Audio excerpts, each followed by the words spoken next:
जय हिंद, जय श्री राम आप सबको। मेरा नाम पुलकित वर्मा है और आप सब लोगों से मेरा एक अनुरोध है वीडियो शुरू होने से पहले, अगर आप मेरे चैनल पे पहली बार आए हैं तो इसको ज़रूर से सब्सक्राइब करना, ताकि हम लोग जल्दी से जल्दी 1000 सब्सक्राइबर का टारगेट अचीव कर लें। सो यार, आज की इस वीडियो में हम बात करेंगे वक्त बोर्ड के ऊपर।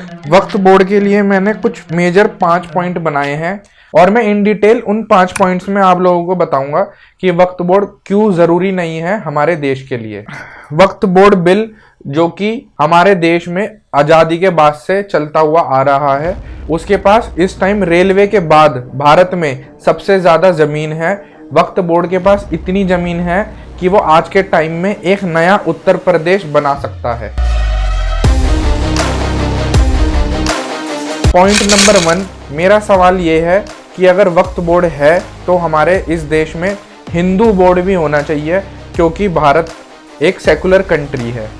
और अगर वक्त बोर्ड हटता है तो हिंदू बोर्ड की भी कोई आवश्यकता नहीं है, पर जब तक वक्त बोर्ड है जब तक हिंदू बोर्ड भी होना चाहिए। पॉइंट नंबर 2, जब भारत के 2 बार टुकड़े हो चुके हैं धर्म के नाम पर, तो फिर आखिर क्या जरूरत पड़ रही है वक्त बोर्ड की हमारे इस सेकुलर देश में। 2 बार हमारे देश के टुकड़े हो चुके हैं ना, वो धर्म के नाम पर ही हुए थे और हमारे ही वो देश के मुस्लिम भाई बहन थे जिन्होंने ये बोला था कि हमें एक नया देश चाहिए ताकि हम सुकून से रह सकें। आज हम लोग देख सकते हैं कि हमारे पड़ोसी कितने सुकून से रह रहे हैं, जिनकी कोई इज्जत भी नहीं करता पूरी दुनिया में कि वो जिंदा हैं या मर गए हैं, वो इतनी सुकून की जिंदगी जी रहे हैं। क्या बात है सर, क्या बात है सर, क्या बात, ये बात है। अरे सर क्या बात है। पॉइंट नंबर 3 कि वक्त बोर्ड के अंदर ऐसे कानून क्यों लाए गए कांग्रेस के द्वारा और पिछली पार्टियों के द्वारा कि वो जो चाहे जमीन को कब्जा कर सकते हैं।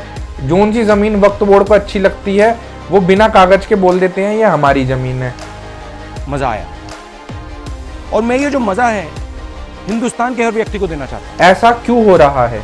ऐसा नहीं होना चाहिए। पॉइंट नंबर 4, वक्त बोर्ड के पास रेलवे के बाद हमारे देश में सबसे ज्यादा जमीनें आई तो आई कैसे, और इस चीज को जो हमारी पिछली सरकार थी उन्होंने मॉनिटर क्यों नहीं किया, उन्होंने रेगुलेट क्यों नहीं किया।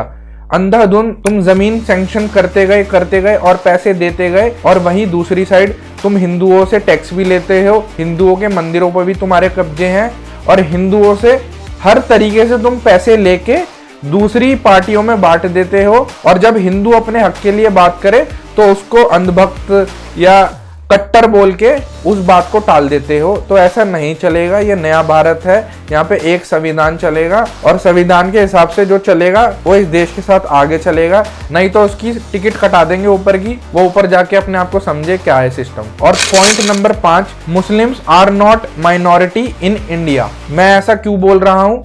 क्योंकि माइनॉरिटी उसको बोलते हैं जो 1%, 2%, 3%, मैक्सिमम 5% होते हैं, जो कि जैन, सिखिज्म, वो सारे लोग हैं हमारे देश में माइनॉरिटी।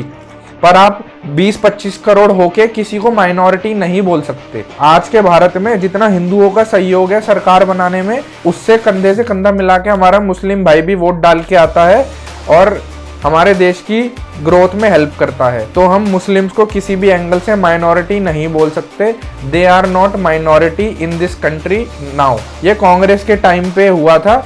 माइनॉरिटी बोल बोल के सारी चीजें दे दो, कोई कानून व्यवस्था नहीं रखो और जिसका जैसा मन आ रहा था वो वैसा कर रहा था। तो ये मैंने 5 पॉइंट जो बोले हैं, इन सारे पॉइंटों को देख के वक्त बोर्ड को हटा देना चाहिए, क्योंकि वक्त बोर्ड हमारे देश में ना कोई अच्छा काम कर रहा, वो सिर्फ जमीन कब्जाने का काम ही करता है। और वक्त बोर्ड की हमारे देश में कोई ज़रूरत है भी नहीं, जब हमारे देश के 2 बार टुकड़े हो चुके हैं धर्म के नाम पर, तो अब वक्त बोर्ड की इस देश में कोई ज़रूरत नहीं है। हमारे हिंदू भाई बहनों ने कभी नहीं बोला कि हमें हिंदू राष्ट्र चाहिए, हमेशा दूसरे पक्ष की तरफ से ही मांग उठी थी। 2 बार मांग उठी, 2 हिस्से दे दिए, देश के कंधे काट दिए। अब जब कुछ हिंदू भाई कह रहे हैं कि या तो हमारा हिंदू बोर्ड बनाओ नहीं तो वक्त बोर्ड हटाओ, तो उनकी बात का हमें समर्थन करना चाहिए, क्योंकि उनकी बात भी सही है। क्योंकि जब तुम लोग दूसरों का मन रख सकते हो तो फिर हिंदुओं का मन क्यों नहीं रखा जाए हिंदुस्तान के अंदर। तो इसलिए वक्त बोर्ड को जल्दी से जल्दी सरकार को हटाना चाहिए।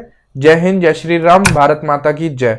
और अगर आप मेरे चैनल पे पहली बार आए हैं तो इसको जरूर से सब्सक्राइब करना।